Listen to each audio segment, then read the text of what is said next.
Welcome to Casual Politics, Denis Skinner. Thank you very much for accepting my request, and I'm very grateful to you. You, you absolutely need no introduction. You've been member of Parliament since 1970. My first question is: over past months, Labour Party lost two of its two giant political figures, Michael Mitchell and Denis Healey. How sad was you to hear that both of them, they passed away in less than a month? Well, I had a different feeling in relation to the two. Denis Healey, we were keeping note of over the course of the last 2 or 3 years, ever since Edna died, his wife, and I was very pleased to hear from you that Denis kept his marbles right until the very end, because he was, without doubt, a very effective speaker in Parliament during those years he was there. And even though one of his most famous quotes is talking about Mrs. Thatcher being ravaged by a dead sheep, in other words, Geoffrey Howe, the truth is he used quotes like that all the time. That was probably the most famous one. But he did know how to use words in Parliament, and a lot of people seem to be searching for words of 5 syllables, whereas Denis Healey was trying to put things in a context in which a lot of people would understand exactly what he meant, because politics is trying to get a message across without frightening people off. And every so often you get somebody who's capable of doing that. Denis Healey was such a man. And despite all your differences, did you still regard him as one of your friends in Parliament? Oh yeah. He'd come in the tea room and we'd sit and talk about this, that, and the other. And he never once ever raised the issue about him versus Ben when he won by a tiny little majority, and I was helping Ben at the time. He never once spoke about those days, really. He was more concerned about trying to get a message across right until the very end of his life, really. I never knew him making a statement that wouldn't somehow or other resonate with ordinary working class people. And it's very important in politics that I'll give you an example. When I go back to Bolsover and somebody says to me, "Denis, I heard you last Wednesday. Do you know what you said to Cameron? I told my missus day before." And that is like the greatest compliment you can have. Whether it was the day before, the day after, or whatever. The truth is, what he was demonstrating to me is that he understood what I said. But is it sad that we don't have in Labour Party, as in the Conservative Party, we don't have figures like Denis Healey anymore? Those who fought for their country during Second World War, and then Well, I don't think there are many in the Tory party either. I mean, yes, we don't have them anymore. No, but I mean, the Second World War was when I was a young kid in a coal mining area, and I was shaped by the Second World War, even though I was about 10 years of age at the time. I was shaped by that and the coal mining job that I did later on. And we're all shaped by those events, but so you can't expect somebody to come along now. We've got a fella that fought in Afghanistan and Iraq, but there's only one. And you'd not expect any more anyway. I mean, the idea that somehow or other you're looking for veterans. Cameron's never had a gun in his hand. I mean, I don't think there's been a veteran since Healey, Tony Benn, who was in the Air Force. Peter Carrington as well. And who? Peter Carrington. Yeah, but he's Conservative. Yeah, but he was in the Lords, right? Yes. Yeah, Lord Carrington. Yeah. Well, I've not seen the hide of hair in for ages. No. Is he still alive? Yes, 96. I did his last interview as Well, well. he's doing very well then. He's still alive. Yeah. And but those great parliamentarians, so as Michael Foot was a great parliamentarian, Denis Healey, why we don't produce them anymore? Well, it's mainly because of television. Are you against it? Are you against No, I television? voted for television to come into the House of Commons.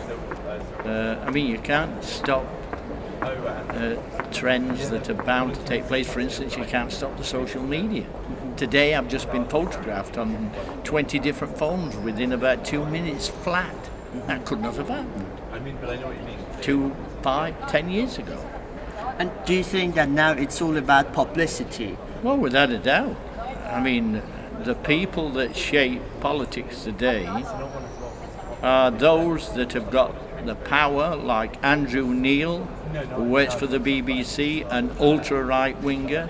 He's had more hair transplants than Michael Jackson in order that he can stay on telly. But people like him are very formidable in the sense that they help to portray a right-wing slant to politics of a kind I've never known over the course of all the years I've been involved. And you always... But I think it's more a right-wing now than ever before. You always accuse BBC of being biased. And Yeah, they are. The last month, you had a fight with one of BBC's Yeah, political... she proved it. She actually proved what I'd been saying. That she saw me walking across the green. She said, "Are you looking for Jeremy? Do you want a job?" I said, "No, of course I don't want a job." I told Jim Callaghan in 1976 I didn't believe in patronage, and I don't. I said, so the idea that I'm wanting a job, and then right at the very end, she tried to imply that I was still searching for a place. And that And Jeremy she is- Corbyn didn't offer you any job. That's what Which she is said. totally untrue. I wasn't looking for one. Jeremy knew I didn't want one.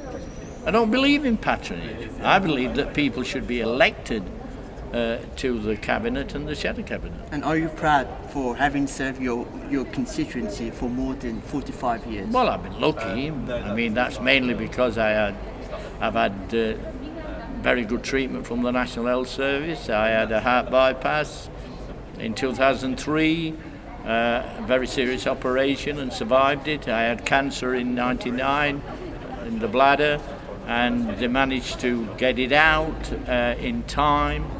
And so I can only thank the National Health Service for giving me a chance to represent Bowls over 45 years. And is NHS getting privatised under the Tories? Well, I think there was quite a bit of privatisation under that Act of Parliament, the Health and Social Care Act, that they brought in under the coalition. And left to their own devices, the Tories would privatise health service, hook, line and sinker if they got the chance. And do you think that is Jeremy Hunt's right to increase doctors' wages? He's not increased doctors' 11%. wages. No, he's not increased doctors' wages by 11%. You see, here's another example of somebody buying this nonsense when it's not true. This wage increase was all about wages at the weekend. Now, in the industry that I worked in, down a coal mine, if we worked on Sunday, it would be double time. Doctors, if they work on Sundays, it would be double time. And so the whole ethos of what he was saying was that he was using the doctor's pay within the context that the most important 48 hours was Saturday and Sunday. Yes, people do get extra money for working at those hours in nearly every profession. Because they want NHS to be open. So they 7 didn't days. get an 11% pay rise at all. They had a cut because they were already getting payment for working during the weekend anyway. And it was a cut. And you were naive enough to buy it and think it was an 11% increase. It isn't. And is it fair that working class people, they say the tax credit to be cut, to get cut? Yes, yeah. The average person and the lower end of the income scale has lost, on average, £1,300 as a result of the tax credit cuts, yes. And so, what do you think that was Gordon Brown wrong to abolish 10% rate, 10p rate? Yes, of course he was. I think he probably knows that himself now. And you said that James Callaghan, let's go to Denis Healey and those years. You said that James Callaghan offered you a job. Which job was it and why? Never got round to it because he said, he took me in the no lobby and he said, I'd like to have a word with you, Dennis.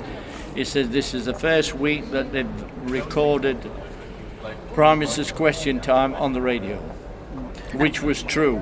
And he said, I want to know, how do you think it's going? And I said, well, you want to stop interjecting on hecklers. I said, because the people listening to the radio don't know what the hecklers are saying. So that's the first thing you want to do, stop interjecting on hecklers. And then he said, by the way, I thought I'd better tell you, I'm going to have a reshuffle in the summer, because this was in July. And I said, oh, hiya, Jim. I said, I've got a friend sits next to me called Bob Cryer. He'd make a very good minister. And he says, I'm trying to be serious here, Dennis. I said, if you want to get really serious, let me tell you this. I said, I'm not going to fall over because you might offer me a job, because I don't believe in patronage. I believe he should be elected to the shadow cabinet and to the cabinet, like they are in Australia. That's the system that they have. That when you get to Parliament, the MPs vote for those people that are going to serve in the cabinet. Just like in local government, when a local authority gets elected, say a Labour authority in Bolsover, the first thing they do after the election in May is to get together and elect a shadow cabinet. That's what they do. And they are the people that will take the jobs on the local authority. Now that's called democracy. And that's what should happen here in Parliament, instead of being based upon patronage and being in the gift of one person at the top of the tree. But what do you make of special advisors? I'm against them as well. They go on and they become MPs, and then they become ministers and then prime ministers as well. Yeah, well, I've been against that idea as well. They wouldn't survive under my system if it was democratic, because they would have to get elected by their fellow MPs. And with the best will in the world, it wouldn't happen if somebody came as a special advisor and then within another 6 months became a cabinet minister. It couldn't happen under a democratic system.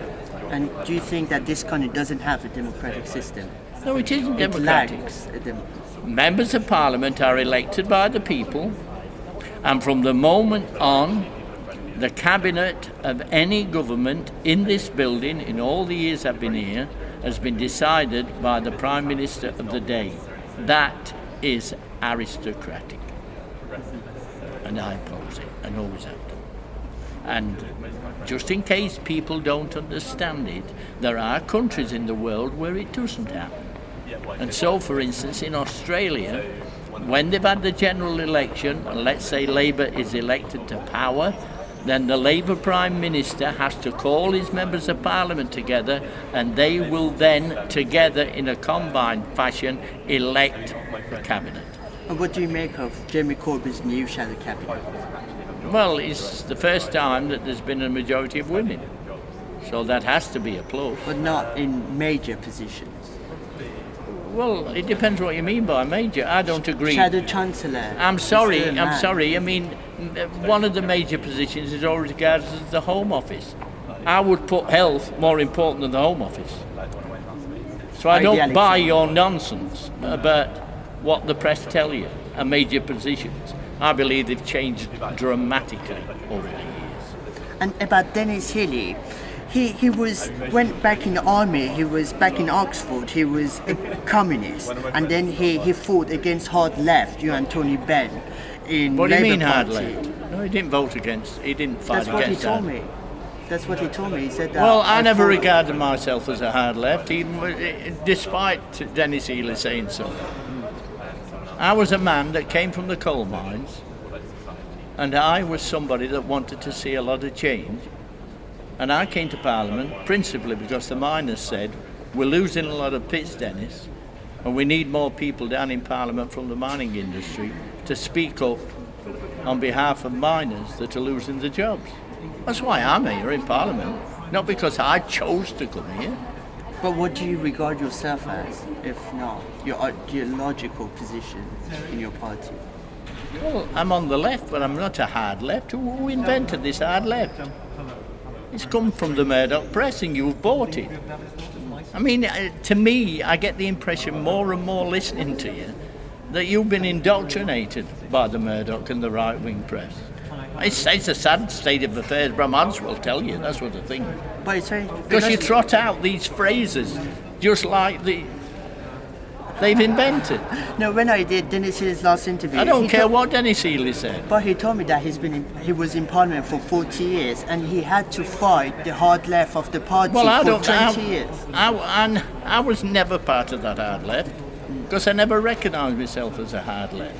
Was Tony Benn part of that? No, I never regarded him as hard left either. When Tony Benn first came to Parliament after the Second World War, his best pals in Parliament were people like Shirley Williams, Tony Crossland, and so on. I mean, it was only as a result of what happened in the 1970s when suddenly the Tories decided to introduce an Industrial Relations Act in order to hamstring the unions that Tony Benn started marching with me round London. Did that make him hard left? Not in my opinion. We were the sensible left, irrespective of what Denis Healey says. And some people... I've never recognised that phrase. You might like it, but that's your problem, not mine. And Denis Healey, when we talk about Denis Healey, we talk about the best Prime Minister that Britain never had. Well, I never said that. You don't. Well, there loads of people never became Prime Minister that people thought might one day. It's another one of those nonsense phrases, dreamed it up by journalists who got nothing else to say. And do you think that, because now it's about your party and Denis Healey is, so do you think that in what ways do you think that your party has shifted its position since the 1980s? Hardly at all. There's still about 25 socialists within the Parliamentary Labour Party, and it's roughly the same percentage that they were when I came in 1970. And all this romantic rubbish that you get from the Murdoch press is a load of nonsense. And what do you make of If Jeremy Corbyn hadn't have had the votes of some people that would admit that they're not socialists, but they thought they ought to give him a chance to get on the sheet. You know as well as me that he had about 20 votes from the left. That's all there were. And why did he win? So why do you imagine that the place is full of left-wingers if he had to have some people from the centre of the party in order to get on the sheet? Why did he, in your view, win by a huge mandate amongst your supporters? Because he was more effective in the campaign than anybody else. And his arguments as well? Oh, without a doubt. But why then the parliamentary party doesn't agree with his views, with most of his views? Because most MPs have already told you, ever since I walked through these doors in 1970, the Parliamentary Labour Party has been comprised of roughly about 70 to 80 on the centre, in the centre and on the right. And it's never changed dramatically in all the years and all the elections I've taken part in. But the newspapers, especially the Murdoch press, try to give you the impression that somehow or other there's a great left-wing surge. I've not seen it in Parliament. And do you want Jeremy Corbyn to campaign Otherwise, Jeremy Corbyn would have got enough nominations without the centre-right giving him the nominations. Just do the arithmetic. You don't need me to answer that question. You know for a fact that he could not have got on that voting paper were it not for the fact that some people in the middle of the party gave him their nomination, even though they said they weren't going to support him. And do you want Jeremy Corbyn to campaign? So how many more times have I got to convince you? No, no. But do you want No, Jeremy but it's Corbyn? like me using a hammer and chisel to convince you, because it's the same question over and over again that you keep repeating, over and you Europe. like straight from Murdoch. No, it's over Europe. Do you want Jeremy Corbyn to campaign for Britain to leave the European Union? It's up to him. But what's your position? Your personal. My position has been different from most people in the Parliamentary Labour Party, because I'm the only one in Parliament, I suppose, because I've been here long enough, to have voted against every single treaty. Why? Why? Not because I'm a flag waver, like the Tories, but because I believe eventually the European Union will fail. And I think I've been proved right up to now. And I forecast that when they enlarged the European community from 12 to 27, that most of those countries from the ex-Soviet bloc would turn out to be right-wing. And they are. So you're not very optimistic about David Cameron's renegotiations? with No, his of course, that's all. counterparts? That's a bit of a charade. Are they going to be the same as Harold Wilson in 1975? No, because Harold Wilson genuinely said to people that this is a chance for you to either stay in Europe or get out. And he allowed a free vote in his cabinet. And he allowed a free vote in the cabinet. And Was it a people, good thing? Pardon? Was it a good thing to? Yeah, of course it was. But Cameron daren't do that now. Because Cameron wants to stay in Europe, but give the impression that he's not really in favour. But we all know that he is. And do you think that ministers? So it's a game, it's a charade. And do you think that the ministers they're not allowed to express their views over the referendum? Well, they did in Harold Wilson's day in 1975, but Cameron won't allow that. And if the UK leaves And the other Tories haven't got the guts to fight it. and if we leave the EU, will Britain be better off or worse off? Well, personally, I think there are more companies now in Britain who have got workers that are selling goods to Europe and elsewhere, that they will, by and large, those bosses, like say Toyota in Derbyshire, will probably tell their workers on the morning of the referendum, don't forget to vote to stay in. And what do you make of government's trade unions bill, which got to It do? stinks. It really is a savage attack upon working people. In what ways? In what ways? By telling them they can't have a strike unless they get more than 50% voting, and 40% of those that vote must be voting in favour of the strike. There isn't a single MP in Parliament that can say that they've done that over the years. And do you think that the Tories they're shifting to the right? So that's Of course they are right-wing. back to Thatcher years. Yeah, of course.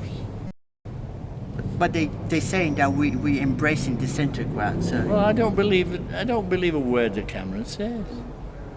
That's why I call him Dodgy Dave. and what are the challenges that he will face over the next 5 years as Prime Minister? Well, he'll face a challenge from the trade union movement who will fight this bill. And just like when Ted Heath introduced one, an industrial relations bill, in 1971, when that act was tested in real day-to-day life, it was found to be wanting, and then the official solicitor had to go and purge the contempt of 6 dockers who were in Pentonville jail, and that Act of Parliament, as it realised the royal assent, was then put in the long grass and never used again. So don't get the idea that somehow or other, because it might pass a bill, because it's got the majority in the House of Commons, that it's going to survive. Because it has to work in practice. And do you think that And that's what didn't work in practice, but then again, probably you don't know about that.